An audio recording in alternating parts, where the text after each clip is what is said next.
ప్రతి కుటుంబం ఫలించాలి, అభివృద్ధి చెందాలి, విస్తరించాలి. అది దేవుని ఉద్దేశం. ఎందుకని ఫలించలేకపోతున్నావు?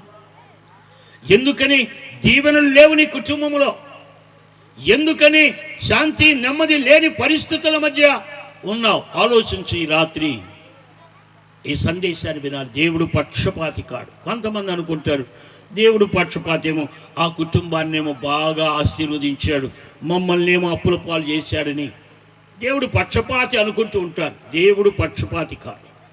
ఉన్నదంతా మన మానవుని హృదయంలోనే ఉన్నది.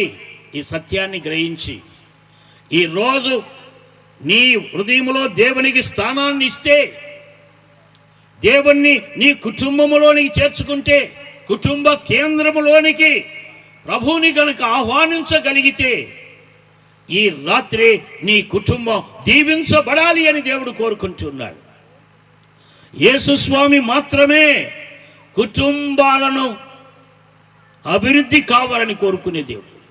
కానీ సైతాను పని ఏమిటంటే కుటుంబాలను కూలద్రోయాలి అని సైతాను ఉద్దేశం. ఏదైనా తోటలో అదే జరిగింది.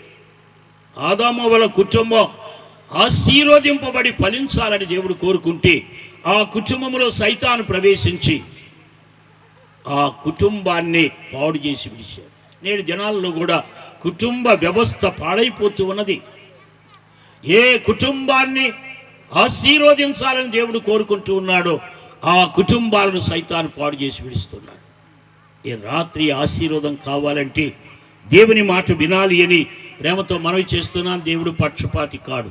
ఒక కుటుంబాన్ని బాగా అభివృద్ధి చేసి ఒక కుటుంబాన్ని దరిద్రంగా ఉంచే దేవుడు కాదు. ఈ రాత్రి గ్రహించాలి. ఒకవేళ అలా అనుకుంటూ ఉన్నావేమో, నేను కూడా ప్రభువు నమ్ముకోకముందు అనుకునేవాడిని, ఆ దేవుడు ఉంటే కొంతమంది ధనికులుగా ఎందుకు ఉండాలి, కొంతమంది దరిద్రులుగా ఉండాలి, ఇది దేవుడు లేడు గీవుడు లేడు అనుకున్నాను నేను. బైబిల్ చదవనంత కాలం, బైబిల్ గురించి యేసు ప్రభుని గురించి వ్యతిరేకముగా ఆలోచించినంత కాలం నా జీవితంలో అర్థం కాల. ఎప్పుడైతే పవిత్ర గ్రంథమైన బైబిల్ను చదివి యేసు ప్రభువుని, దేవుడు లేకుండా బ్రతుకుతున్న నా జీవితంలోనికి యేసు ప్రభుని ఆహ్వానించిన నాడు ఆయన ఆశీర్వదించే దేవుడని గ్రహించగలిగాను. వాస్తవం. ఈరోజు ఈ సత్యాన్ని గ్రహించు. దేవుడు కుటుంబాలను ప్రేమిస్తూ ఉన్నాడు, కానీ సైతాను కుటుంబాలను కూలదోస్తూ ఉన్నాడు. దేవుడు కుటుంబాలు అభివృద్ధి కావాలని కోరుకుంటూ ఉన్నాడు, కానీ సైతాను కుటుంబాలను దరిద్రంగా మారుస్తూ ఉన్నాడు.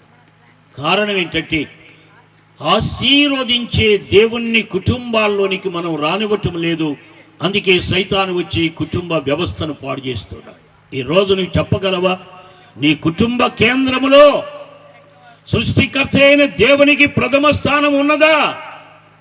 ఉంటే నీవు వర్ధిల్లుతావు. నీ కుటుంబములో సైతానికి అవకాశం ఇస్తే నీవు నీరసించిపోతావు, వర్ధిల్లలేవు అనే సత్యము ఈరోజు దేవుడు తెలియజేస్తుంది. దేవుళ్ళో పక్షపాతం లేదు. మనం అనేక మారులు ఆశీర్వదించే దేవునికి మన హృదయంలో చోటు ఇవ్వటం లేదు. మన కుటుంబం పాడు చేసే సైతానికి చోటిస్తూ ఉన్నాం. ఈరోజు ప్రశ్న వేసుకోవాలి, నీ ఇంటిలో ఎవరిని ఆరాధిస్తూ ఉన్నావు?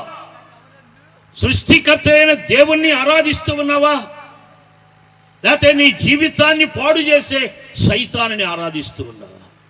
ఈ రోజు గనక ఈ సత్యాన్ని నీవు గ్రహిస్తే, కుటుంబములను ఆశీర్వదించే దేవుణ్ణి గనక నీవు చేర్చుకుంటే నీవు తక్షణమే ఆశీర్వదింపబడతావు. దేవుడు పక్షపాతి కాడు. మనం అనేక మార్లు అనుకుంటూ ఉంటాం, మానవ బుద్ధితోటి, మానవ స్వభావముతోటి దేవుడు పక్షపాతిలే అనుకుంటాం, కానీ దేవుడు పక్షపాతి కాడు. ఒక సంగతి చెప్పున, ఒక బాటసారి, ఈ రోజుల్లో అయితే ఎన్నో వాహనాలు ఉన్నాయి, వెహికల్స్ ఉన్నాయి, ఎక్కడికి పోవాలి. ఆ దినాల్లో వాహనాలు లేవు. ఎక్కడికి వెళ్ళాలన్నా సద్దన్నం చేత పట్టుకొని మూట కట్టుకొని నడిచి వెళ్ళాలి. ఒక ఆయన పాపం ఒక బంధువు ఇంటికి వెళ్ళాలి అని నడిచి నడిచి నడిచి వెళ్తూ ఉన్నాడు. ఆ మధ్యాహ్న వేళ చాలా అలిసిపోయాడు. ఒక మర్రి చెట్టు కనపడ్డది దారి ప్రక్కన.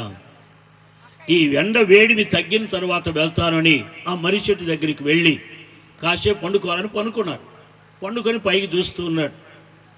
పైకి చూసేవరికి ఆ మర్రి చెట్టు చాలా పెద్ద వృక్షం, కానీ ఆ పైన కాయలు మాత్రం చాలా చిన్న చిన్న కాయలుగా ఉన్నాయి, చిన్న కాయలు అవన్నీ.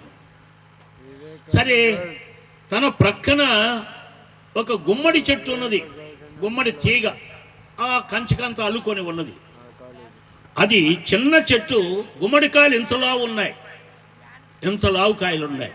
ఇతను అనుకున్నాడు పండుకొని, దేవుడు పక్షపాతి, ఇంత పెద్ద మర్రి చెట్టుకి ఓడలు దిగి ఇంత మర్రి చెట్టుకి చిన్న చిన్న కాయల, ఆ ముళ్ళ కంపలో ఉన్న ఆ యొక్క గుమ్మడి చెట్టు చాలా చిన్నది, దానికి ఇంతలావు కాయలు ఉన్నాయని దేవుడు పక్షపాతిలేని అలా నిద్రపోయాడు. పాపం అలిసిపోయి నడిచి వచ్చి నిద్రపోయిన తర్వాత తను నిద్ర మేలుకునే వరకే ఆ మర్రికాయలు గాలికి రాలి తన మీద పడ్డాయి.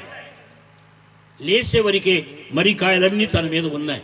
అనుకున్నాడు, నేను ఇప్పటిదాకా దేవుడు పక్షపాతాన్ని నిద్రపోయాను, నిజంగా దేవుడు పక్షపాతి కాదు. ఒకవేళ ఈ మర్రి చెట్టుకే గుమ్మడికాయలంత కాయలు ఉంటే ఈ పాడికి నేను చచ్చి తీరేవాడిని. ఈ మర్రికాయలు పడ్డాయి కనుక నాకు ఏ హాని జరగలేదు. అదే ఈ మర్రి చెట్టుకి గుమ్మడికాయలు కాయలు ఉంటే అవి నా తల మీద పడితే పగిలి చచ్చేవాడిని. దేవుడు గొప్పవాడు, ఏ చెట్టుకు ఏది ఇవ్వాలో ఆయనకు తెలుసు అని దేవుని స్తుతించుకుంటూ వెళ్ళిపోయాడు. నిజమే, మనం కూడా సత్యము తెలియనప్పుడు ఇలాగే దేవుడు పక్షపాతి. దేవుడు నిజంగా ఉంటే వాళ్ళు ఎందుకు ఆ స్థాయిలో ఉండాలి, నేనెందుకు ఈ దీన స్థితిలో ఉండాలి అని ఆలోచిస్తూ